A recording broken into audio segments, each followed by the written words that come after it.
नत्वा जिनेन्द्रं गतसर्वदोषं सर्वज्ञदेवं हितदर्शकं च श्रीजैनसिद्धान्तप्रवेशिकेयं विरच्यते सौअल्पधिया हितायम्। जैन सिद्धांत प्रवेशिका का अध्ययन करते हुए आज कुछ हम और प्रश्नों की चर्चा करेंगे। चारित्र किसको कहते हैं? इसकी एक और छोटी परिभाषा ऐसे बताई जाती है कि बाह्य और अभ्यंतर क्रिया के निरोध से प्रादुर्भूत आत्मा की प्रादुर्भूत यानी प्रकट हो गई है, जो आत्मा की शुद्धि विशेष को चारित्र कहते हैं। बाह्य और अभ्यंतर क्रिया के निरोध से प्रकट होने वाली आत्मा की शुद्धि विशेष को चारित्र कहते हैं। अब यहाँ पर दो प्रश्न होते हैं कि बाह्य क्रिया किसे कहते हैं और अभ्यंतर क्रिया किसे कहते हैं। तो बाह्य क्रिया किसको कहते हैं?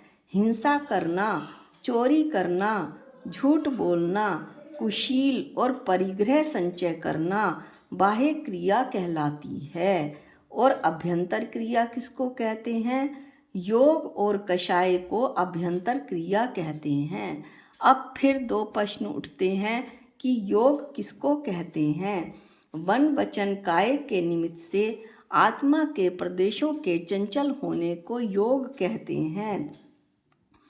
और कषाय किसको कहते हैं? क्रोध, मान, माया, लोभ रूप आत्मा के विभाव परिणामों को कषाय कहते हैं। अब अगला प्रश्न है, चारित्र के कितने भेद हैं? चारित्र के 4 भेद होते हैं। स्वरूपाचरण चारित्र, नंबर 2 देश चारित्र, नंबर 3 सकल चारित्र और नंबर 4 यथाज्ञात चारित्र। स्वरूपाचरण चारित्र किसको कहते हैं?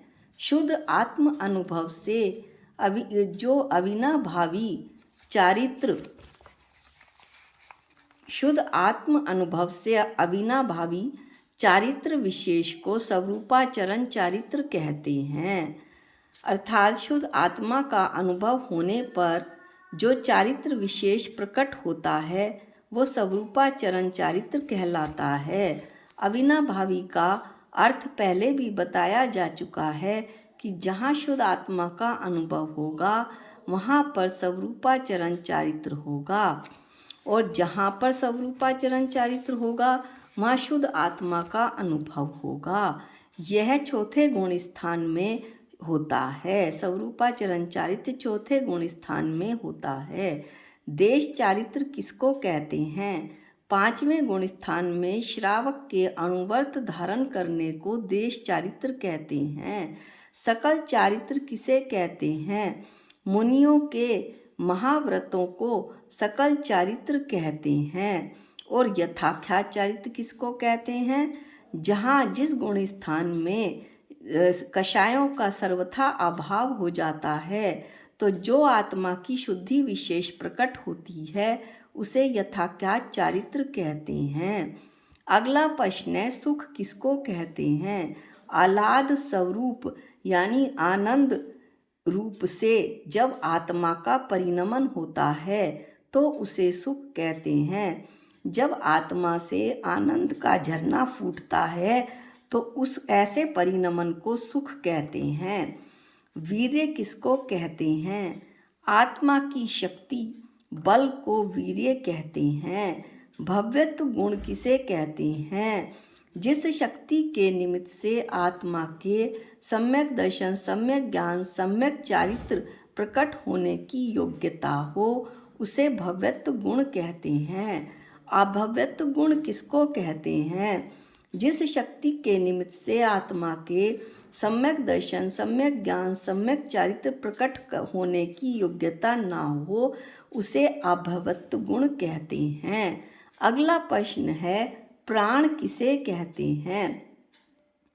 प्राणों के संयोग से जीव जीवित अवस्था को प्राप्त होता है और उनके वियोग से जीव मरण अवस्था को प्राप्त होता है। उन्हें प्राण कहते हैं। प्राण के कितने भेद हैं? प्राण के दो भेद हैं, नंबर 1 द्रव्य प्राण और नंबर 2 भाव प्राण। इस वीडियो में हम इतना ही अध्ययन करेंगे। आगे के प्रश्न हम अगले वीडियो में देखेंगे। जा वाणी के ज्ञान से सूझे लोकालोक, जो वाणी मस्तक नमो सदा देत हूँ धोख। हे जिन वाणी भारती तो है जपूं दिन रैन, जो तेरी शरणागते वो पावे सुख चैन।